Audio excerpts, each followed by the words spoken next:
Είμαι smooth operator. Μες στο γήπεδο σαν το φίγκο τσουλάω. Smooth operator. Real μες στο γήπεδο σαν το φίγκο τσουλάω. Είμαι smooth operator.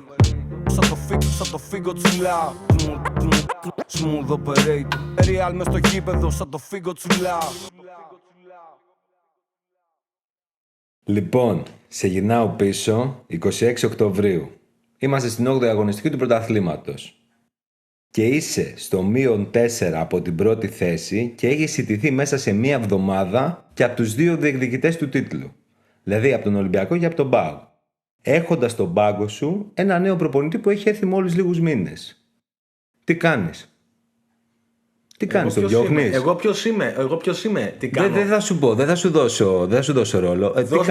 Δώσ' μου ρόλο για να μπω στο πέτσι του ρόλου. Είσαι ο πρόεδρος της ομάδας. Ωραία, είμαι προεδρικός. Λοιπόν, η αυλή του προέδρου θα σου πω τι είμαι. Μπράβο. Η αυλή του προέδρου, η οποία πάντοτε σε όποια κατάσταση και αν είναι οι ομάδες, αυτή η αυλή, ξέρω εγώ, πάντοτε κάνει κάτι. Ναι. Αφανώς, φανερά κάνει κάτι, ρε παιδί μου. Τι θα σου πω τώρα εγώ θα σου πω, σέρο προπονητή έχω στον πάγκο, θα τον στηρίξω. Τον κρατάμε δηλαδή. Μέχρι τέλους θα του πω, του προέδρου. Και θα σου εξηγήσω. Γιατί τώρα με ευνηδιάζεις, έτσι νομίζεις τουλάχιστον ότι με ευνηδιάζεις, γιατί δεν περίμενα να κάνεις αυτό το εισαγωγικό σου, αλλά θα σου απαντήσω, διότι έχω ορθεί στη θέση σου. Εκεί που ήμουν, εδώ που είμαι δεν ξέρω αν θα σε αφήσω να έρθεις. Θα το ήθελες όμως. Πιστεύω να κρατήσω τα μαλλιά μου τουλάχιστον. Εγώ αυτό το πρόβλημα δεν το έχω. Εντάξει, είναι δικό σου θέμα αυτό. Δεν θα εμπλακώ σε τέτοιου είδους δυσεπίλητα προβλήματα. Τα δυσεπίλητα προβλήματα όμως δεν τα είχε από την αρχή, όπως το είπες, ο Πλάβη Νίκολιτς. Αυτή η λέξη δεν ξέρω πώς ακόμα επικρατεί και λέγεται. Ναι, όντως, ακόμα ξεθοριάζουμε. Είναι μπασκετική νομίζω πιο πολύ. Αλλά... Μπασκετική είναι σίγουρα. Ναι, το νομίζω είναι το είμαι σίγουρος, αλλά τα αφήνω και να το παίξω. Κατάλαβες. Λοιπόν. Και θα έλεγα στην Προεδράρα, πριν πάρει το μικρόφωνο στα μπουζούκια ή σε κάποια VIP σουίτα, την προεδρική εννοείται, ότι ξέρεις, θα βγάλει προβλήματα, είναι λογικό να βγάλει προβλήματα, αλλά έχω τεχνικό διευθυντή Ριμπάλτα, βλέπω ότι οι υπόλοιποι μπορεί να δημιουργήσουν καταστάσεις που μπορεί να τους μπερδέψουν. Να σου επιτρέψουν, εννοείς, να χωθείς κάπου. Ναι. Γιατί αντιλαμβάνομαι ότι μέχρι τότε δεν έχω χαοτικές διαφορές από τους υπόλοιπους και ότι οι πολλοί μπορεί να κερδίσουν τους λίγους και το αντίστροφο. Για τη Super League μιλάμε, έτσι. Μην νομίζουμε ότι ξαφνικά έχουμε μπερδέψει τα πρωταθλήματα. Έχω δομή οργανωτική. Πλην του Ριμπάλτα έχω και Μινάλη Σάνδρου ΣΥΟ. Σωστά. Άρα η βάση υπάρχει. Ναι. Οπότε εμπιστευόμαστε. Ναι. Δεν μας ταρακουνάει το -4 και 2 ήττες απανωτές από τους διεκδικητές. Κοίταξε, κάποτε η ΑΕΚ εμπιστευόταν τυφλά τον Τουμπάκοβιτς. Τώρα σε έχω φρακάρει, το βλέπω. Λοιπόν, και αυτό δεν πήγε πολύ καλά με Σέρβους στην ενδεκάδα, μέτριους Σέρβους και σε μια περίοδο που υπήρχε χρήμα. Με ακριβές μεταγραφές και λεφτά τα οποία δίνονταν και δεν ξέραν γιατί δίνονταν. Δεν είναι τώρα έτσι τα πράγματα. Δηλαδή, τον Νίκολης τον φέρνεις από τη Ρωσία, ενώ έχει συμβόλαιο, είναι επιλογή Ριμπάλτα. Θα πιστέψω σε δύο ανθρώπους. Δηλαδή, αν δεν πιστέψω σε αυτόν που φτιάχνει την ομάδα και σε αυτόν που τη διαχειρίζεται, σε ποιον άλλο. Ναι, αλλά είμαστε στην Ελλάδα.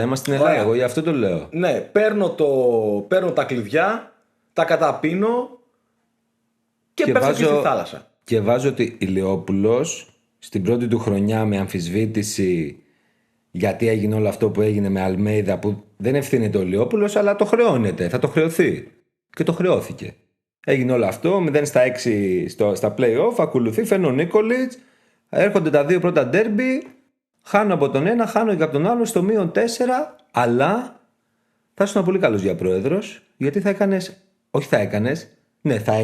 σωστά το είπα, θα έκανες αυτό που έκανε όντως ο Σούπερ Μάριο και κράτησε τον Νίκολιτς και σήμερα φτάνουν στο σημείο η ΑΕΚ να είναι πρώτη στο +5 από τον έναν, από τον Ολυμπιακό δηλαδή, και στο συν 8 από τον ΠΑΟΚ.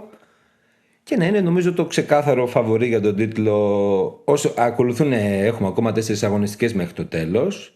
Αλλά εντάξει, η εικόνα είναι νομίζω. Δηλαδή στην παρούσα φάση πέρα από τους βαθμούς και λιγότεροι να ήταν οι βαθμοί, και όντως θα το έλεγα, ακόμα και λιγότεροι να ήταν οι βαθμοί, η εικόνα της ΑΕΚ, ειδικά στα 2 παιχνίδια στην αρχή των playoffs, είναι τρομερή. Ειδικά το μάτς που έχει κάνει με τον ΠΑΟΚ.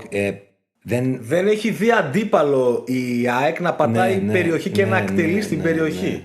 Και σε τι μάτς μιλάμε τώρα.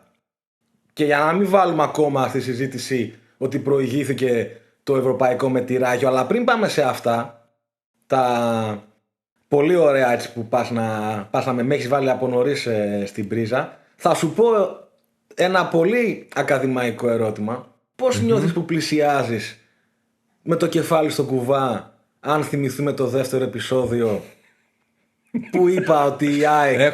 Έχω ακόμα ελπίδες. Έφαγα εγώ τον πρώτο κουβά ότι δεν πίστευα πως η ΑΕΚ θα κερδίσει τον Ολυμπιακό, αλλά στο τέλος είπα ότι θα πάρει το πρωτάθλημα. Εσύ είπες, εγώ είπα τώρα ότι πλησιάζεις τον κουβά, δεν είπα ότι έχεις πέσει μέσα στον κουβά με το κεφάλι. Λέω πώς νιώθεις καλά, νιώθεις ότι θες να αλλάξεις κάτι, να κάνεις μια κολοτούμπα? Γιατί είχες πει κολοτούμπα podcast. Όχι, δεν αλλάζω. Θα παραμείνω στην πρώτη. Ολυμπιακό δίνεις. Ολυμπιακό δίνεις. Θα παραμείνω στην πρώτη κολοτούμπα.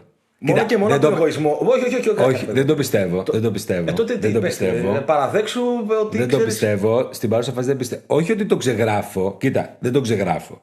Δεν το πιστεύω, αλλά να μην κάνω κολοτούμπα στην κολοτούμπα. Οπότε θα μείνω σε αυτό που είχαμε πει σε εκείνο το επεισόδιο, που είναι το δεύτερο επεισόδιο μας. Εντάξει, εγώ αυτό ξέρω ότι θα γυρίσει εναντίον σου, αλλά με συμπάθεια το λέω. Θα μου δικαιολογήσεις γιατί η ΑΕΚ είναι πιο κοντά στο πρωτάθλημα. Ναι. Εκτός και αν το κοντράρεις και αυτό, ότι δεν είναι πιο κοντά στο πρωτάθλημα. Όχι, είναι πιο κοντά. Είναι αυτό που είπες. Πέρα από το κομμάτι το ότι δεν άφησε τον ΠΑΟΚ να πατήσει στη δική της περιοχή, έχει κάνει κάτι αριθμούς. Θα βγάλω εκτός expected goals, θα τα βγάλω όλα αυτά, οι μεγάλες ευκαιρίες που δημιούργησε. Έχει καταφέρει και έχει κάνει 33 ενέργειες στην αντίπαλη περιοχή, σε ντέρμπι, απέναντι στον ΠΑΟΚ. Δεν έχουμε συναντήσει ξανά τέτοια επίδοση τη φετινή σεζόν από ομάδες του Big Four και στα μεταξύ τους παιχνίδια. Εντάξει, βγάζω εκτός τα παιχνίδια με τους υπολείπους. Εντάξει, δεν βάζω μέσα και Κηφισιά και τα λοιπά, γιατί ίσως εκεί πέρα θα συναντήσουμε και 38 και 40 ενέργειες. Αλλά 33 ενέργειες στην αντίπαλη περιοχή, σε ντέρμπι, είναι ακραίος αριθμός. Και αυτό είναι το στοιχείο που κρατάω εγώ και πιστεύω ότι κάνει την εμφάνιση της ΑΕΚ τρομακτική. Γιατί ήταν τρομακτική, δηλαδή μπήκε με μια φόρα. Εκεί που περιμέναμε όλοι, όπως είπες, από το παιχνίδι της Ράγιο, που θα πω εγώ τώρα, αλλά θα το αναλύσουμε σε άλλο επεισόδιο, ότι τα ευρωπαϊκά παιχνίδια κάνουν πάρα πολύ καλό στις ελληνικές ομάδες. Και τα δύο ευρωπαϊκά παιχνίδια, τα δύο παιχνίδια Ελλάδα και Ευρώπη, σε έναν παίκτη με ένα μικρό break κάνει πολλαπλάσια καλό. Ναι. Δηλαδή αυτή η θεωρία που υπήρχε πριν χρόνια, ότι δεν χωράνε δύο καρπούζια στην ίδια μασχάλη και πάντα οι ελληνικές ομάδες πρέπει να διαλέγουν. Αυτή είναι η δικαιολογία αυτών που δεν έχουν φτιάξει ομάδα για να χωρέσουν τα δύο καρπούζια. Έχεις δίκιο. Όντως ήταν μια δικαιολογία, αλλά πέρα από δικαιολογία είχε γίνει. Θέλω να πω ότι ο παίκτης θέλει τα δύο παιχνίδια. Ο παίκτης, ο επαγγελματίας, ο σωστά γυμνασμένος και όλο το σωστό τέλος πάντων, ρε παιδί μου, project που έχει μια ομάδα για τους παίκτες τους οποίους αγοράζει ή αυτούς που έχει από την προηγούμενη χρονιά και τους κάνει ένα μείγμα, είναι ότι θέλουν να δεν υπάρχει παίκτης που θα σου πει δεν θέλω να παίξω γιατί είμαι κουρασμένο, φίλε, φρεντάκι. Και ο Ροντινέι ακόμα που μπορεί να πάει στα μπουζούκια να τραγουδήσει λίγο κανένα τίτλο έτσι, κανένα από εδώ από εκεί, κανένα σουξεδάκι, θα σου πει φίλε, πέρα από το φρεντάκι θέλω να παίζω 2 παιχνίδια την εβδομάδα. Και πόσο μάλλον τα παίζεις και με αντιπάλους τώρα στην Ευρώπη. Σίγουρα, άμα παίξει με μια ομάδα όπως είναι τώρα, τι να πω, η Λίμπερετς. Μπορεί να μην μπορώσει τόσο τον παίκτη, αλλά είναι ευρωπαϊκό παιχνίδι. Αλλάζει τελείως η αίσθηση και το έχουν πει και πάρα πολλοί παλέμαχοι παίκτες αυτοί. Όχι παλέμαχοι 70 χρονών, παλέμαχοι ενώ που είναι τώρα 40'ριδες. Που είχαν πει πηγαίναμε και παίζαμε ευρωπαϊκό παιχνίδι στη Σλοβενία, που δεν ήταν τίποτα και όσον αφορά απόσταση, όσο και όσον αφορά το πρεστίζ του αντιπάλου. Αλλά παρόλα αυτά, όταν μπαίναμε μέσα στο παιχνίδι, καταλάβαινες ότι φιλέ, τώρα έχουμε να κάνουμε με Ευρώπη. Αλλάζει τελείως. Οπότε ενισχύω αυτό που λες. Ενισχύω ότι όντως. Εσύ τώρα τι κάνεις? Εσύ δίνεις το κομμάτι το συναισθηματικό. Δηλαδή ότι ο παίκτης γουστάρει, φτιάχνεται, έχει με το που βλέπεις μια εσωτερική πινακίδες φλόγα, μια φούντος, μια UEFA, φλόγα. ναι, Επειδή παίζει, εγώ θα στο πάω διαφορετικά. Ότι πρέπει, φτιάχνονται οι ομάδες, γυμνάζονται οι ομάδες για να μπορέσουν οι παίκτες να το βγάλουν. Γιατί το ζητάει, ρε παιδί μου, το τραβάει ο οργανισμός τους. Πώς να σου το πω, δηλαδή πέρα από το κομμάτι γουστάρω να παίζω, διότι είναι Ευρώπη, διότι έχω άλλες παραστάσεις, έχω ταξίδι, έχω αεροπλάνο, έχω ξενοδοχείο, έχω όλη αυτή τη ρουτίνα που είναι υπερ wow, ειδικά σε παίκτες που δεν έχουν εμπειρία. Τι να πω για αυτούς που έχουν, το ξέρουν και το θέλουν όλο και περισσότερο, και έτσι πρέπει να γίνεται. Σωματικά, ένας παίκτης που είναι κοντά στα 30 ζητάει τα δύο παιχνίδια. Των εντάσεων ειδικά τα ζητάει. Γι' αυτό όλο αυτό που είδαμε με τη Ράγιο μπορεί να ήταν υπερβολικό, και αυτοί που τα ξέρουν τα πράγματα και τα γράμματα υπέθεταν ότι με τον ΠΑΟΚ 20 λεπτά αν παίξει το πολύ. Υπήρχε όμως και η άλλη. Υπερβολική εννοείς την ένταση που έβγαλε. Την ένταση που για 75 λεπτά ήταν αφηνιασμένη. Αφηνιασμένη, το έβλεπα και δεν το πίστευα. Λέω θα καταρρεύσουν, θα έχουμε προβλήματα, θα πέσουν κάτω για να τους κάνουν κάρπα. Και δεν σταματούσαν. Και τώρα έβλεπες παίκτη 1,82, τον Ζήνη, ο οποίος απειλούσε, ρε φίλε, και στατικός, δηλαδή δεν είχε κουράγιο στο 78 και ήταν τα πόδια του στο έδαφος, τα σήκωνε οριακά, όπως κάποτε ο Βράγκοβιτς κάρφωνε οριακά αφήνοντας το παρκέ, και ένιωθε απειλή ο στόπερ και ο τερματοφύλακας της Βαγεκάνο. Αλλά τώρα υπήρχε και η άλλη προσέγγιση.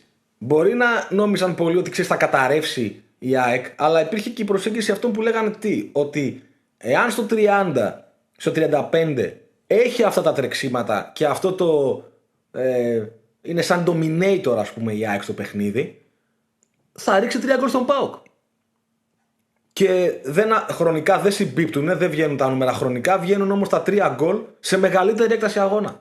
Είναι αδιανόητο αυτό που έχει κάνει η ΑΕΚ από Πέμπτη Κυριακή. Ναι. Μα είναι καλό όντως, δηλαδή φαίνεται ότι η ένταση και ο ρυθμός που είχαν οι παίκτες τους έκανε πάρα πολύ καλό. Πάρα πολύ καλό. Και φάνηκε η διαφορά. Εντάξει, ο ΠΑΟΚ κουβαλάει και άλλα προβλήματα, τραυματισμών και όλα αυτά που τον ταλαιπωρούν εδώ και μεγάλο διάστημα. Εντάξει, οι τραυματισμοί. Εάν πει ένα προπονητή τώρα ήταν οι τραυματισμοί το πρόβλημα, θα σου πει άστο, φίλε, είμαστε δεύτερη αγωνιστική περίοδο. Ναι, και το έκανε. Και το έκανε και ο Λουτσέσκου. Το έκανε και ο Λουτσέσκου. Ναι. Δεν το χρησιμοποίησε ως δικαιολογία. Όχι. Παρ' όλα αυτά ήταν τρομακτικό, ήταν αδιανόητη. Το κομμάτι της πίεσης, η ομάδα του Νίκολιτς θύμισε ομάδα Αλμέιδα την πρώτη σεζόν. Στο μάτς αυτό, εγώ όταν το έβλεπα, ήμουν τύπου κάτσε να δω στον πάγκο ποιος κάθεται. Είναι ο Νίκολιτς, είναι άλλος. Η εικόνα της ήταν. Για να σε πάω σε αυτό που είπες στο ξεκίνημα, ότι αν θα κρατήσω ή όχι τον Νίκολιτς, ο Νίκολιτς παρέλαβε το κατεστραμμένο αυτοκίνητο του Αλμέιδα. Καμένη γη, ναι. Εντάξει, ακραίο, γιατί ήταν πολύ πάνω και πολύ κάτω απότομα που στην ΑΕΚ ήταν δύσκολο να το διαχειριστούν και έχει λογική. Αλλά έχεις είσαι πολύ to the point, με την έννοια ότι έδειχνε ότι δεν έχει στον πάγκο Σέρβο προπονητή. Εμένα αυτό με ξένιζε. Ναι, είναι στον τρόπο που αγωνιζόταν. Ακριβώς. Ναι, όντως. Παρά έναν προπονητή ο οποίος είναι φύση επιθετικός, φύση τρελιάρης με την εξέδρα, όπως ήταν ο Αλμέιδα, όπως ήταν και ως ποδοσφαιριστής εννοώ. Είχε το contact με την κερκίδα. Και ο Νίκολιτς είναι ένας προφέσορας, έτσι όπως τον παρουσιάζουν σε πολλά χιουμοριστικά accounts στο διαδίκτυο. Έχει ένα σοβαρό προφίλ, πολύ σοβαρό προφίλ, και έχεις μια ομάδα σκυλιασμένη. Τι να σου πω τώρα, εγώ σοκαρίστηκα ευχάριστα από τα δύο παιχνίδια βλέποντας μια ομάδα η οποία παρέσυρε βουνά. Ναι, παρέσυρε και αυτό μόνο καλό θα κάνει, Αγία Σοφιά, στο συνολικό. Και πίστευα ότι κάποια στιγμή ο ΠΑΟΚ θα αρχίσει να κοντράρει τη φύση του, που έδειχνε ότι είναι στραβή, άσχημη η πορεία, η φυσική πορεία μέσα στο παιχνίδι στο γήπεδο της ΑΕΚ. Όμως δεν έγινε. Ναι, και εγώ το περίμενα αυτό. Καθολική. Το περίμενα. Όντως το περίμενα. Περίμενα κάποια στιγμή στο δεύτερο ημίχρονο, εκεί κάπου στο 60-70. Εκεί μέχρι το 60 έλεγες βάζω ένα τάλιρο ότι θα βάλει γκολ. Ναι, ήταν και αλλαγές που έκανε εκεί Αυτό. πέρα. Οπότε πίστεψες ότι κάτι ίσως μπορεί να γίνει και να βρει τίποτα. Δεν έκανε τίποτα. Δηλαδή η μόνη μεγάλη στιγμή που βρίσκει ο Πάκου στο παιχνίδι είναι το δοκάρι του Καμαρά στο φινάλε που έχει κρυθεί ήδη το παιχνίδι. Είναι ήδη 3-0. Και η ΑΕΚ έδειχνε ότι δεν μένει στο πρώτο, θέλω να το κλειδώσω να πάω στο δεύτερο. Άλλος θα έσβηνε τη μηχανή. Η ΑΕΚ Όχι, την έσβησε. δεν την έσβησε. Αντιθέτως είπε και αν προλάβαινε θα έκανε και κάτι ακόμα. Δηλαδή θα το επιδίωκε. Εν πάση Και περιπτώσει. ειδικά ο απίστευτος αυτός ο παίχτης που πιστεύω για πάρα πολλούς ανεξαρτήτως ομάδας είναι ο κορυφαίος μέσος τα τελευταία χρόνια στην Ελλάδα που είναι ο Πινέδα. Εσύ αυτό το παιδί τα κάνει όλα. Τρέχει, μαρκάρει, καλύπτει χώρους, βγαίνει στην αντίπαλη περιοχή, πατάει την αντίπαλη περιοχή, βάζει γκολ, συμμετέχει στο build-up, είναι ο παίκτης που θα δώσει πολλές φορές την τελική πάσα. Τα κάνει όλα αυτά, και παίζει 90 λεπτό. Και σκέψου το καλοκαίρι, ένα καλοκαίρι πέρασε και κάθε 2 ώρες διάβαζε ότι πάει στο Μεξικό. Φεύγει, ναι. Εντάξει. Κάτι ξέραμε που το κράτησαν στην αρχή. Κοίτα, ό,τι και να έγινε, που δεν γνωρίζω τι έγινε, δηλαδή δεν γνωρίζω το ρεπορτάζ της συγκεκριμένης περίπτωσης. Μπράβο στον Ηλιόπουλο, μπράβο στον Ριμπάλτα, μπράβο στον Νίκολιτς που ήρθε, μπράβο σε όλους που κατάφεραν αυτό το παίκτη όχι μόνο να τον κρατήσουν, γιατί ήταν επιτυχία ότι τον κράτησαν και τα μυαλά του είναι εδώ, Γιατί πολλές φορές έχουμε δει ποδοσφαιριστές που ακούγονται σενάρια. Συμβόλαιο είχε, περίμενε. Συμβόλαιο είχε. Ναι. Απλώς τα φράγκα των Μαξικανών μπορεί να ιντρίγκαραν κάποιους ισοφάγους. Αυτό είναι σωστό που λες, αλλά σκέψου ποδοσφαιριστές που έχουμε ακούσει ότι πάνε να φύγουν, που ακούνε τα δολάρια και τα ευρώ να τρέχουν και τελικά μένουν και δεν καταφέρουν να μείνουν. Αντίστοιχο παράδειγμα εσωτερικό της περίπτωσης Πινέδα ήταν ο Λιβάη Γκαρσία. Τον οποίο ο Μελισσανίδης δεν είχε δώσει για 20 εκατομμύρια ευρώ. Και μετά από ένα χρόνο τραβούσαν όλοι οι υπόλοιποι τα μαλλιά τους γιατί δεν τον είχε δώσει τον ποδοσφαιριστή. Στη Ρωσία. Πήγε με καθυστέρηση, εν πάση περιπτώσει. Γι' αυτό λέω την επιτυχία του Πινέδα. Είναι επιτυχία που τον κρατήσανε και το παιδί είναι ασταμάτητος ρεσί. Ναι, αυτό είναι ότι δείχνει τώρα μια παρουσία που. Τίποτα, έχει πιστέψει στο πλάνο, έχει υπεπιστεί ότι εδώ πέρα θα καταφέρει να κάνει μεγάλα πράγματα. Είτε στον πάγκο βρίσκεται ο Νίκολιτς, είτε στον πάγκο βρίσκεται ο Αλμέιδα. Εγώ για τον Πινέδα μπορεί τα χρόνια να περνούν και πολλές φορές να είμαστε ρομαντικοί και να θυμόμαστε τα παλιά τα χρόνια και να αναπολούμε ποδοσφαιριστές και να λέμε σαν και εκείνους δεν είναι κανένας. Εμένα θα μου επιτρέψει ότι πιστεύω ότι ο Πινέδα δεν είναι μάλλον ο καλύτερος μέσος των τελευταίων ετών. Είναι ίσως ο καλύτερος μέσος που έχουμε δει, αν όχι ο καλύτερος μέσα στην πεντάδα που έχει περάσει ποτέ από την Ελλάδα. Είναι απίστευτος. Θα σου βάλω και άλλους δίπλα σε αυτόν που μπορεί να είναι έργο Νίκολιτς. Έργο ο Νίκολιτς είναι. Αλλά ο Πινέδα αυτή τη στιγμή είναι ίσως τα top παραδείγματα της ΑΕΚ, ενός προπονητή που είναι Σέρβος.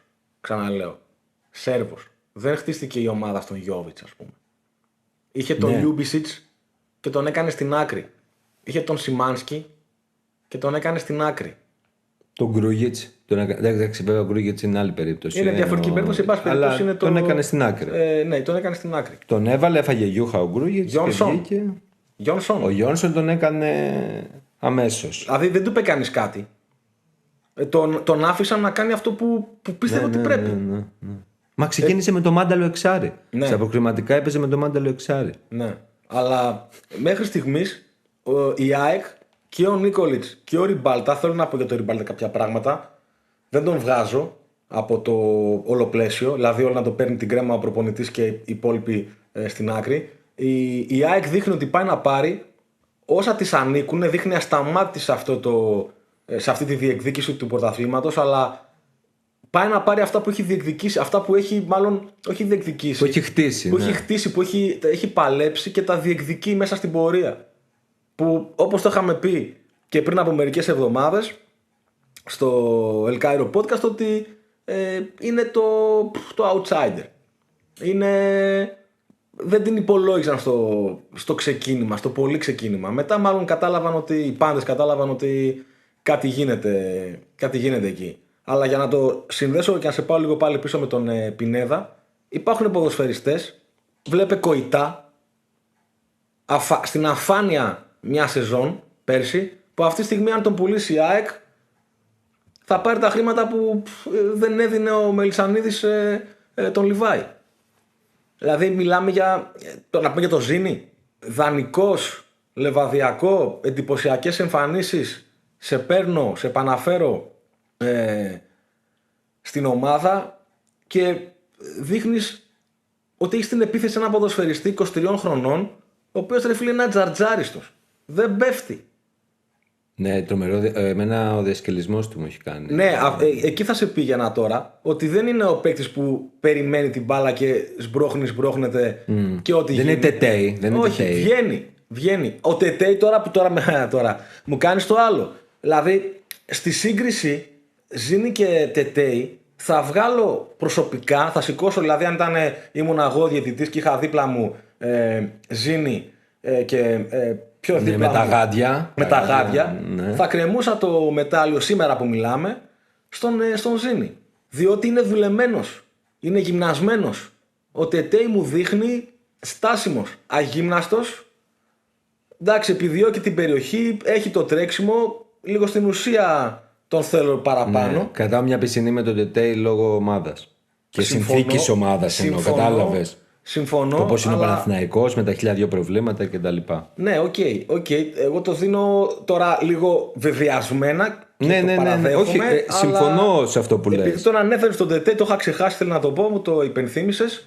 Ο Ζήνη αυτή τη στιγμή, ποιος περίμενε ότι. Δεν ξέρω ποιος περίμενε, μπορεί να είμαι τελείως άκυρος και να τον περίμεναν πολύ. Προσωπικά δεν τον περίμενα, αλλά πίστευα ότι θα αρχίσει να παίρνει χρόνο στην ΑΕΚ. Τελικά παραπήρε και δικαιολογημένα παραπήρε. Ναι, είναι και δύσκολη μετάβαση. Δηλαδή αυτό το κλισέ που λένε ότι, όπως λέγανε ας πούμε για τον Τετέι, από Κηφισιά σε Παναθηναϊκό, που το παιδί έχει δείξει μέχρι στιγμής ότι το υποστηρίζει. Αντέχει, ναι. Αντίστοιχα ο Ζήνη από Λεβαδιακό σε ΑΕΚ. Δεν είναι εύκολα. Ο Ζήνη κιόλας από Λεβαδιακό σε ΑΕΚ με μπροστά το Γιώβιτς. Το Γιώβιτς, ναι. Δεν το ξέχασα. Και μετά το Γενάρη το Βάργα. Ναι, άλλη πετυχημένη, θα πούμε για τον Βάργα. Θέλω να τον πω Βάργας για κάποιο λόγο. Ναι, Βάργας. Και εγώ θέλω Βάργας. Και είναι Βάργα, δεν ξέρω. Το καθιερώνουμε Βάργας. Γιατί και εγώ θέλω Βάργας και τώρα. Άλλος με τον Βάργα μας. Λοιπόν, έχεις τον Γιώβιτς. Πόσα γκολ έχει πάρει, 20? Ναι, το Γιώβιτς έχει πάρει 20. 16 στο πρωτάθλημα. Δεν μου έχουν φανεί. Και όμως έχει βάλει 16 στο πρωτάθλημα. Ναι. Τον έχω δει στην Ευρώπη, εννοώ δεν έχουν φανεί. Με πιάνεις. Έχουν φανεί, αλλά δεν είναι αυτό το ολιστικό. Έχει κολλήσει. Ψιλο απόλυτα έχει κολλήσει. Έχει τον Μάριν. Έναν παίκτη. Εντάξει. Κλέψαν εκκλησία εκεί. Ακριβώς. Γιατί τον έχω συνδέσει με τον Ράτσιτς του Άρη που κόστησε πολλαπλάσια, που ήταν από ομάδα Β' Εθνικής. Από ομάδα Α' Εθνικής, συγγνώμη. Και ο Μάριν από ομάδα Β' Εθνικής. Ναι, κλέψαν εκκλησία με τον Μάριν. Και τον έχει κάνει, έχει κοστίσει παραπάνω η μεταγραφή του Ράτσι στον Άρη. Του Μάριν δεν κόστησε υπερβολικά. Του Μάριν, αν δεν κάνω τρομερό λάθος, είμαστε κάπου στο 1,5 εκατομμύριο. Στο 1,5 του Ράτσιτς πήγε στα 3. Ναι, με τα μπόνους, άντε ξέρω εγώ, ξέρεις να φτάνει 1,700, 1,800. Ναι, αλλά είναι ενδεικτικό. Ναι, είναι τρομερή. Όντως, το παράδειγμα αυτό που λες είναι όντως ενδεικτικό. Και είναι τεράστια διαφορά. Τον είχαν φέρει για δεκάρι και τον έχει κάνει ψευτοεξάρι ο Νίκολιτς. Δηλαδή, ναι, μαζί με τον Πινέδα τα κάνουν όλα. Είναι σαν να έχεις δύο box to box μέσους. Που να μην υπάρχει ξεκάθαρο. Δεν έχει ξεκάθαρο αυτό. Ποιος θα πατήσει η περιοχή. Τεράστια. Κοίτα, ο Πινέδα το κάνει με μεγαλύτερη ευκολία απλά. Το πάτημα της περιοχής. Ναι, αυτό. Ναι, εντάξει, ναι, το κάνει με μεγαλύτερη ευκολία. Ναι. Όχι το Μάριν δεν το έχει, αλλά ο άλλος είναι αυτό που λέγαμε, είναι ασταμάτητος. Δηλαδή τον βλέπεις και ξαφνικά εκεί που θα δεις να κλέψει στη δική του περιοχή που αμήνεται η ομάδα του την μπάλα και να την ανοίξει στα φτερά για να ξεκινήσει η ανάπτυξη, ξαφνικά μπορεί να δεις τον Πινέδα να πατάει στο πέναλτι. Και να λες τι κάνει ρε εσύ.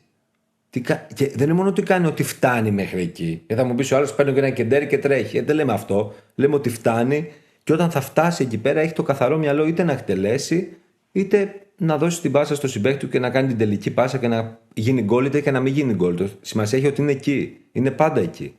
Και η ΑΕΚ είναι εκεί που ξαναλέμε δεν πόντανα πολύ ότι θα είναι. Το έχουμε. Νομίζω το έχουμε πιάσει. Έτσι με πολύ στοχευμένο τρόπο. Θες να πεις κάτι άλλο γύρω από παίκτες που σου έκαναν εντύπωση. Ένας παίκτης που δεν αναφέραμε και όταν ήρθε και άκουσα τα λεφτά που έδωσε, είπα τι κάνει. Πραγματικά είπα τι κάνει. Δηλαδή μου φάνηκε περίεργο.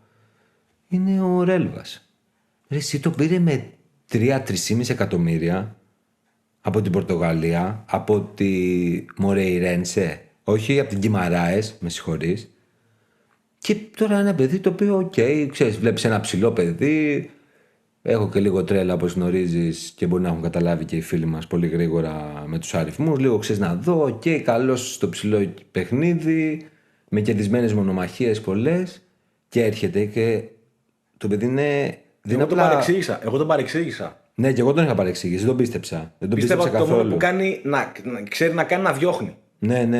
Και εγώ αυτό νόμιζα ότι πήρε. Με έχει Και μου έκανε εντύπωση, γι' αυτό σου λέω μου έκανε εντύπωση τα λεφτά.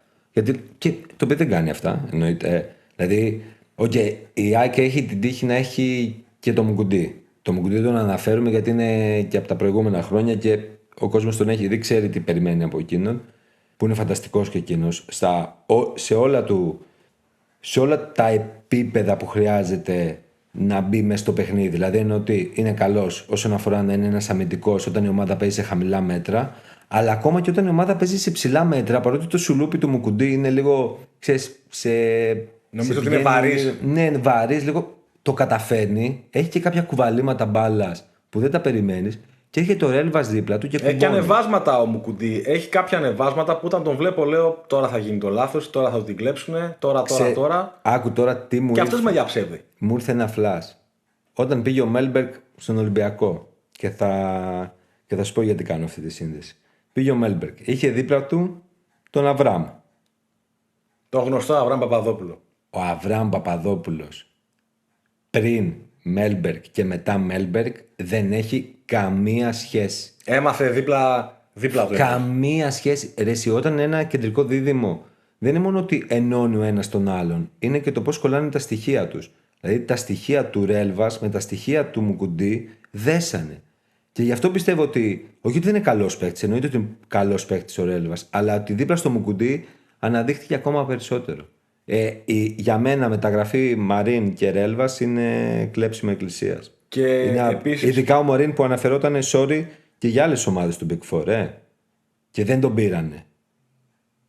Και δεν τον πήρανε όχι επειδή δεν μπορούσαν οικονομικά, για άλλους λόγους. Αγωνιστικούς ή μη αγωνιστικούς. Τέλος πάντων. Και απλά επειδή, το λέω. Επειδή να πούμε για την αμυντική της γραμμή ότι ο Νίκολιτς έχει δύο μπακ τα οποία δεν είναι και κορυφαίου επίπεδου να πεις. Δηλαδή υπάρχει κλιμάκωση, διαβάθμιση. Καλή, ναι, αλλά δεν είναι top επίπεδου.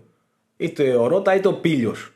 Έχει καταφέρει. Καλά και ο Ρώτα. Έχουμε αφήσει απ' έξω από την κουβέντα του μεταξύ του Ρώτα. Ναι, θα πεις ότι θες να πεις και να αγχώνεσαι. Ο Ντάνι Άλβες της Φιλαδέλφειας. Ναι, έχει γίνει ο Ντάνι Άλβες της Φιλαδέλφειας. Της νέας Φιλαδέλφειας.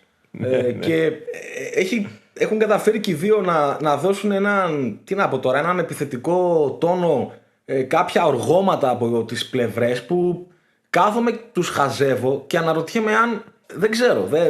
Είναι κάποια πράγματα εντυπωσιακά τα οποία έχει πάρει από τους παίκτες του ο Νίκολιτς. Η ΑΕΚ έχει στην ενδεκάδα της πολύ καλό επίπεδο. Έχει αλλαγές, έχει μια γεμάτη ομάδα. Έχει παίκτες τους οποίους πέταξε και δεν τους χρειάστηκε με αμοιβές. Άστο να μείνουμε φίλοι. Αλλά έχει κάνει τη δική του ομάδα. Και καταφέρνει και παίρνει και από τους. Εντάξει, από τους πενταροεξάρια. Από τα πενταροεξάρια εννοώ τη βαθμολογία που θα έλεγε κάποιος, έχει πάρει το 8, έχει πάρει το 9 ανά περιπτώσεις. Και το παίρνει επάνω του, ρε φίλο Σέρβος, το παίρνει επάνω του. Δηλαδή δεν ξέρω. Ναι. Νομίζω δικαιολογούνται πολλά από αυτά που λέμε, τα οποία δεν εμφανίζονται σε ΠΑΟΚ, σε Ολυμπιακό και ΠΑΟΚ. Το πάω βαθμολογικά. Δεν μιλάω καν για τον Παναθηναϊκό. Είναι διαφορετικό. Είναι εκτός συζήτησης. Είναι εκτός θέματος, ναι. Δεν τα έχει αυτά τα στοιχεία. Και πρόσεξε, απέναντι σε ένα ΠΑΟΚ δουλεμένο, σταθερό, και δύο δουλεμένοι. Με κολόνες στην ενδεκάδα, Ολυμπιακός ομοίως, για να μην το επαναλάβω βάζω τα σημαδάκια του ομοίως, και βλέπεις ότι η ΑΕΚ αυτή τη στιγμή συν 8 και συν 5 τους έχει αγχώσει και έχει ψυχολογία πρωταθλητή. Ναι. Βέβαια, βγάζουμε εκτός διεκδίκησης πρωταθλήματος στον Ολυμπιακό. Όχι. Μετά την νίκη στη Λεωφόρο. Όχι. Δεν μπορείς, όπως το πες και πριν, δεν γίνεται να βγάλεις τον Ολυμπιακό από καμία διεκδίκηση πρωταθλήματος αν δεν είναι πίσω 20 βαθμούς. Ναι. Αυτό έχει να συμβεί από πριν το 96. Δεν θα το βάλουμε στην κουβέντα. Τώρα καταλαβαίνω ότι ο Ολυμπιακός έκανε κάποια πράγματα που θύμισαν τον Ολυμπιακό που αγάπησε πιο πολύ ο κόσμος του. Ναι. Αυτό πήγα να πω. Πες το. Όντως, πήγε με τα δικά του παιδιά. Πήγε με τους παίκτες που πίστευε. Άφησε τους δύο επιθετικούς στην άκρη γιατί έκανε φέτος κάποια καλά παιχνίδια στα ντέρμπι. Δηλαδή γιατί ξεκινήσαμε και την κουβέντα μας με αυτό. Με τη νίκη του Ολυμπιακού επί της ΑΕΚ το 2-0, που από τότε ξεκίνησε ο Νίκολιτς ένα τρελό σερί και έκανε 20 παιχνίδια αίτητος με 15 νίκες, 5 ισοπαλίες, τέλος πάντων. Τότε έκανε ένα καλό μάτς με δύο επιθετικούς. Το θέμα είναι ότι μετά φαινόταν ότι αυτό στα ντέρμπι δεν τσουλάει. Βγάζω εκτός κουβέντες, ξαναλέω, δεν έχει σημασία πλέον να αναφερόμαστε στα υπόλοιπα παιχνίδια όσον αφορά τα ντέρμπι. Και στο μάτς με τη Λεωφόρο έδειξε ότι κοίτα να δεις, εγώ θα πάω με τους δικούς μου, με τους παλιούς. Και η εικόνα του δεν είναι ότι είδες σε ένα Ολυμπιακό και είπες Παναγία μου τι έκανε, αλλά είναι πάρα πολύ πιστική η εμφάνισή του και νομίζω ότι κατάφερε να ξαναβάλει μέσα στα κουτάκια τα οποία είχε χάσει ξανά τους παίχτες που επίσης είχε χάσει, όπως το Τσικίνιο που είχε ένα μεγάλο διάστημα εκτός και δεφορμαρίσματος και ξανά ήταν πάρα πολύ καλός. Ο Μαρτίνς που νομίζω είναι ο κορυφαίος φέτος του Ολυμπιακού, ανεξαρτήτως αν κάποιοι τον λένε χασογκόλ ή όχι, το παιδί είναι φανταστικό φέτος. Κάνει πάρα πολλά πράγματα και από αυτά που ζητάει ο Μαρτίνς, αλλά κάνει και πολλά πράγματα από αυτά που θέλει ο Μαρτίνς χωρίς να τα ζητάει ο Μαρτίνς. Γιατί ο Μαρτίνς δίνει ελευθερίες αρκετές φορές όταν η μπάλα θα φτάσει. Άλλο που θέλει τα γεμίσματα, θέλει να γεμίζει την αντίπαλη περιοχή με σέντρες. Αλλά θα δώσει στο Μαρτίνς και σε παίχτες όπως ο Μαρτίνς, όπως ο Ποντένσε, που δεν βγήκε φέτος ο Ποντένσε. Όπως ο Καμπελά, που δεν βγήκε φέτος ο Καμπελά. Όπως ο Στρεφέτσα, που δεν βγήκε φέτος ο Στρεφέτσα. Και που καταλήγουμε, ένας είναι, ο Μαρτίνς. Ο Ελκαμπή που για μένα παρότι δεν έβαλε γκολ, έδειξε ότι είναι πάλι εκεί. Όχι, γιατί είδες ένα Ολυμπιακό που άρχισε να πιέζει από τον Ελκαμπή. Αυτό ναι. συγκράτησα. Το Κωστίνια Ροντινέι που το έχει κάνει πολλές φορές. Το Ροντινέι, ναι, καλά λόγια. Ξαναλέω για το Ροντινέι, πέρα από content creator, είναι ένας ποδοσφαιριστής που ναι, δεν τον περνάς by, προφανώς. Και ο Ροντινέι έχει και γιατί δεν είναι εύκολο να το συναντήσει σε παίχτες να παίζουν και ως back και ως extreme σε έναν πολύ καλό βαθμό και τις δύο θέσεις. Δηλαδή εγώ πλέον δεν ξέρω άμα θα έλεγα ότι είναι καλύτερος ως back ή ως extreme. Αλήθεια. Ο Ροντινέι έχει πάρει το ρόλο, πώς να το πω τώρα, ότι είμαι παίκτης της ομάδας. Ναι. Είμαι παίκτης του Μεντιλίμπαρ και ό,τι μου πει ο Μεντιλίμπαρ. Το κέρδισε αυτό. Ναι. Το κέρδισε, ναι. Αλλά και επειδή ο Παναθηναϊκός χθες ήθελε να κάνει κυριαρχικό ποδόσφαιρο σε μια βραδιά τελείως λανθασμένη για εκείνον, όλο αυτό που περιέγραψες έχει κάτσει στα κουτάκια με τα οποία είχε φτιαχτεί. Κοίτα, δεν ήταν πολύ κακός η Παναθηναϊκός. Στην αρχή, στο πρώτο αυτό 25 λεπτό μισάωρο, δεν ήταν ότι τον έβλεπες και έλεγες πω από τρικυμία. Έδωσε την καλύτερη άση. Δεν είχε κάποιο. Όχι, δεν ήταν και τρομερός. Ναι, δεν λέω αυτό. Πω τώρα ότι ο Παναθηναϊκός. Θα επαναληφθούμε τώρα, θα επαναλάβουμε τους εαυτούς μας. Λέμε ότι ο Παναθηναϊκός είναι ο X-Factor. Η ομάδα που πάει να κάνει ζημιά. Έτσι όπως ήταν τον Παναθηναϊκό, εγώ δεν τον άβαζε ένα γκολ και να άχνουν τον Ολυμπιακό. Πίστευα ότι θα το πάρει ο Ολυμπιακός στο παιχνίδι έτσι όπως είναι. Ναι, οκ. Αυτό τώρα. Δεν ξέρω, θα τον πιάσουμε. Μέχρι στιγμής τη ζημιά την έχει κάνει βέβαια. Ποιο? Την έχει κάνει στον Μπακ. Ναι, την έχει κάνει. Ναι. Τώρα, άμα θα την κάνει και στην ΑΕΚ μετά τη διακοπή. Αυτό περιμένει ο Ολυμπιακός. Εντάξει, με τον Παναθηναϊκό θα ασχοληθούμε. Περιμένουμε να τον δούμε λίγο ακόμα και θα πούμε πράγματα για τον Παναθηναϊκό. Ναι, αλλά με όλα αυτά που έχουμε συζητήσει, νομίζω ότι η ΑΕΚ έχει ένα προβάδισμα. Δεν κάνω λάθος. Σίγουρα. Ο Ολυμπιακός δεν είναι εξεγραμμένος και δεν μπορεί να είναι εξεγραμμένος, αλλά θα διεκδικήσει εννοείται τις πιθανότητες του για να χώσει με τη σειρά του την ΑΕΚ. Και για να κλείσω, για να δώσουμε ένα credit στο Ριμπάλτα, τον οποίο τον παραλείψαμε ενώ αναφερθήκαμε σε εκείνον.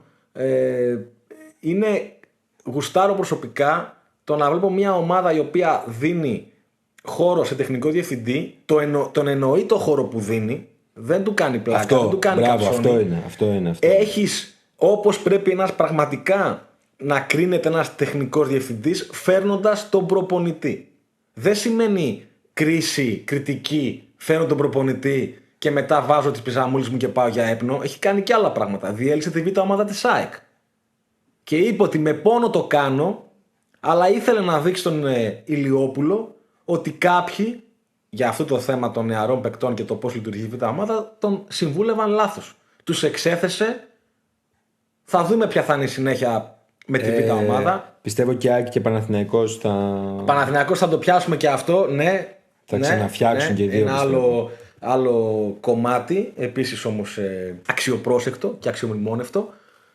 Έχει επιλέξει λοιπόν τον Νίκολιτς. Ήρθε σε περίοδο που η ΑΕΚ ψαχνότανε, έχοντας την καμένη γη που είπες πριν από την πλευρά του Αλμέιδα, συντριβές, λέζα, παιχνίδια λέζα.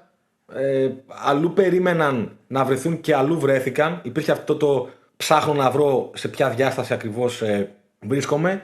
Μπαίνει ο Ριμπάλτα, παραμένει στην ίδια σελίδα, we're on the same page, με τον Νίκολιτς. Τεράστια υπόθεση, του συνδέουν πολλά και δεν ήταν κανένα στοιχείο σκιάβαλος ο Ριμπάλτα εδώ που τα λέμε. Ήταν σε Μάντσεστερ, Μαρσέιγ και Ζενίτα Αγίας Πετρούπολης. Τεράστια επιτυχία που τον έφερε. Λειτουργούν. Και τον πίστεψε, βασικά. Αυτό είναι η επιτυχία. Αυτό που είπες εσύ είναι επιτυχία, τον πίστεψε. Είναι. Και τους παίκτες που τους έφερε όχι με τη λογική ότι εγώ είμαι ο Κεβέρνο και εσύ θα ακούς. Ξαναλέω, είναι σε πλήρη ταύτιση. Μέχρι στιγμής τουλάχιστον αυτό βγαίνει. Μπορεί μετά από μια εβδομάδα, από ένα μήνα, από ένα χρόνο να λέμε άλλα πράγματα. Αλλά μέχρι στιγμής το μοντέλο αυτό τεχνικού διευθυντή και προπονητή επιλογής τεχνικού διευθυντή έχει φέρει την ΑΕΚ βασικό φαβορί για πρωτάθλημα. Λοιπόν, για να κλείσουμε, σε ποιον θα κάνει καλό η διακοπή από τους τρεις? Πολύ δύσκολη ερώτηση. Θα βάλω και τον ΠΑΟΚ μέσα, παρότι ο ΠΑΟΚ βέβαια στη διακοπή του έχει το τελικό κύπελο. Ο ΠΑΟΚ εάν πάρει κύπελο, ναι, θα μπει με άλλη ψυχολογία στα play-off. Άρα πιστεύεις δεν θα... Γιατί ακούγεται ότι ο ΠΑΟΚ παίρνει το κύπελο και τελειώνει η σεζόν για εκείνον. Έκανα το χρέος μου. Εγώ δεν το πιστεύω αυτό. Όχι. Εγώ πιστεύω αυτό που λες, ότι θα μπει με όθηση. Ακόμα μεγαλύτερη. Θα μπει με όθηση για να πάει να κάνει το comeback όσο περιθώριο έχει. Ο ΠΑΟΚ θα φανεί όμως τις αντοχές του και τα αντικραδασμικά του συστήματα πόσο δουλεμένα είναι, εάν γίνει η έκπληξη και πάρει το κύπελο όφι. Ναι, γιατί αλλάζουν και τα ευρωπαϊκά εισιτήρια εκεί πέρα. Αλλάζουν και τα ευρωπαϊκά εισιτήρια, αλλά είναι και το πόσο διάθεση θα έχει ο ΠΑΟΚ να χτυπήσει το πρωτάθλημα με την ίδια κάψα που το είχε μέχρι το παιχνίδι με την ΑΕΚ, γιατί δεν έβγαλε κάψα στο παιχνίδι με την ΑΕΚ, γι' αυτό το λέω. Άρα ο ΠΑΟΚ είναι το κύπελο, οπότε ναι, είναι ένας αστερίσκος. Ο Ολυμπιακός ΑΕΚ ποιον κάνει καλό? Αν πάμε στη λογική αυτού που λέγαμε προηγουμένως, ότι ένα κενό κάνει καλό σε μια ομάδα που μέχρι πριν από λίγες μέρες έπαιξε 2 παιχνίδια την εβδομάδα, ίσως αυτή η ομάδα να είναι η ΑΕΚ. Ναι, δεν πιστεύεις ότι λίγο με τη φόρα που είχε, άμα της ερχόταν ένα παιχνίδι, όχι την Τετάρτη ή την Πέμπτη, να της ερχόταν ένα παιχνίδι την Κυριακή?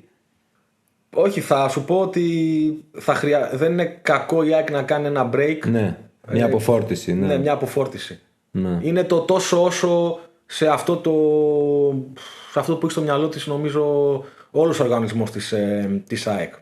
Οπότε ίσως ο Ολυμπιακός να ήθελε ένα σερί τώρα. Ο Ολυμπιακός γιατί άρχισε να θυμάται πιο έντονα ότι είμαι εδώ ρε φίλε, είμαι εδώ και θα διεκδικήσω. Δηλαδή είμαι εδώ και παίρνω διπλό στη λεωφόρο από έναν Παναθηναϊκό που είναι cool και δείχνω ότι το παλεύω. Δεν είμαι ξεγραμμένος. Αυτό που είπες πριν, δεν είμαι ξεγραμμένος.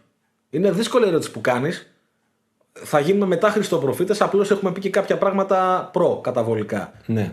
Ίσως επειδή ποντάρω στην ΑΕΚ, δίνω ένα μικρό καλό θετικό στοιχείο δηλαδή στην ομάδα του Νίκολιτς, αλλά δεν είμαι απόλυτος. Έχω το περιθώριο, σου δίνω το περιθώριο του στατιστικού σφάλματος. Εντάξει, το δίνω κι εγώ. Λοιπόν, αν σας αρέσαμε, να μας ακολουθήσετε σε όλες τις πλατφόρμες μας, στο Spotify και στο YouTube. Δώστε μας και κανένα βαθμό.